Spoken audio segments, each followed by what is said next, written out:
Hello, good afternoon. Welcome to Communities Live here, Sheffield Live 93.2 FM. And we have the board director at the Association of Lifetime Lawyers, Emma Bryson. Good afternoon. Hi, thanks for having me. Well, thank you for joining me today. I've been reading this report, and lawyers see rise in contested estates as majority of midlife Brits admit they don't have a will. Yeah, that's right. So may or may not be surprising to hear that more, like you say, more than not don't have a will. So this is a problem, and the risks are without a valid will in place, you lose the choice to decide what happens with your property, your money, and your belongings when you pass away. So it's really, really important that people get their wills in place so that they can choose what they would like to happen and appoint guardians for their children in the event that they're no longer here. I mean, I've got to ask as well. I mean, what do you think the reason is for middle-aged Brits to not have a will? What do you think the reason is? Yeah, I mean, I think it may be a number of things. It's probably one of those things that we don't like to think about. We don't like to talk about dying. We don't like to think that we one day are not going to be here. So it's probably one of those things that we naturally put off. Also, that age range are probably some of the arguably the busiest. You know, life is probably a lot going on, families, children, work, that kind of thing. So it's probably just something that you think, I'm too young.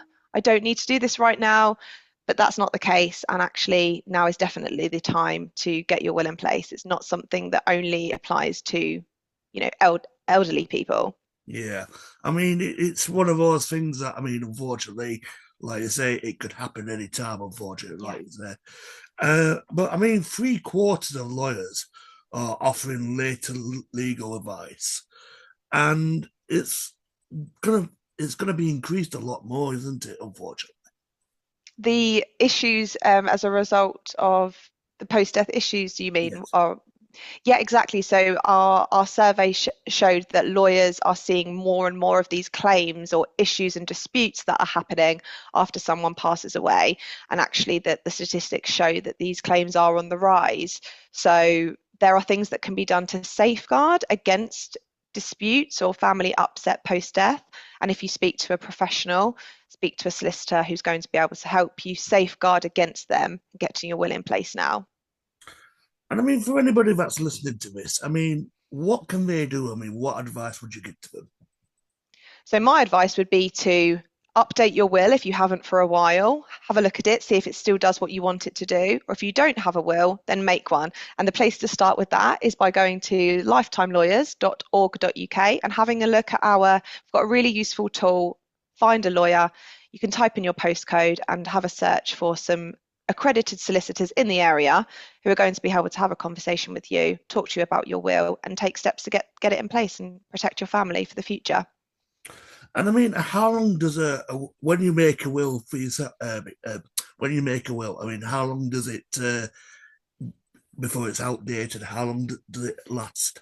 So it will last for until you die, unless you cancel it or revoke it. It's called. It will stay in place. But we would recommend reviewing your will sort of every 5 years, or when there's any sort of significant life changes. So if you marry, get divorced, separate, new children, grandchildren, or there's any sort of big changes in your financial circumstances or big changes in your life generally, that's the time to think about your will. Do I need to update it? Does it need to be reviewed?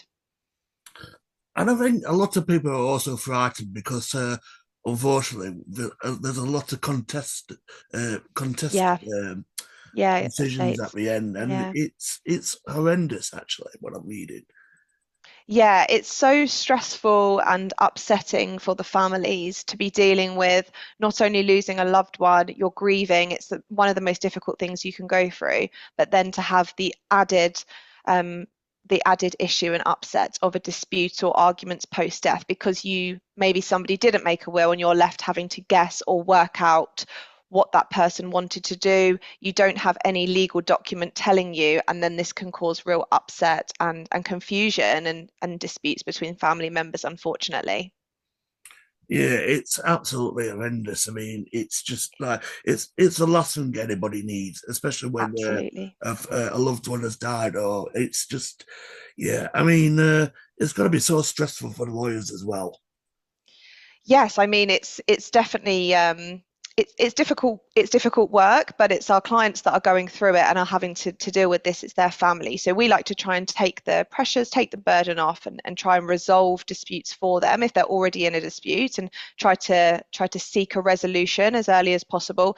But actually the best way to safeguard against those disputes is by getting a legally robust will in place whilst you're alive, having the professional advice, and then that's the biggest safeguard really against any claims or issues that can happen when you're no longer here. Do you think, also another worry is that it could be the cost as well? Yes, potentially. I think it's one of those things that we don't necessarily you don't really get the benefit of a will right now. So you're having to pay for something, it's being completed, but it's protection for the future. And maybe we're or people are sort of choosing a short-term saving over a long-term protection Sure. because it's one of those things that we don't really see the benefit of right now. But that is a problem because the costs when it goes wrong far outweigh the costs of putting a will in place now. So it's definitely one of those things that shouldn't be put off for that reason. And there are you know there's lots of solicitors out there that will be able to give quotes, and you'll be able to find somebody that that suits you. I mean, there's so many questions I would love to ask you. Unfortunately, we've run out of time. But I'd like to ask you, I want to say thank you, Emma, for joining me today.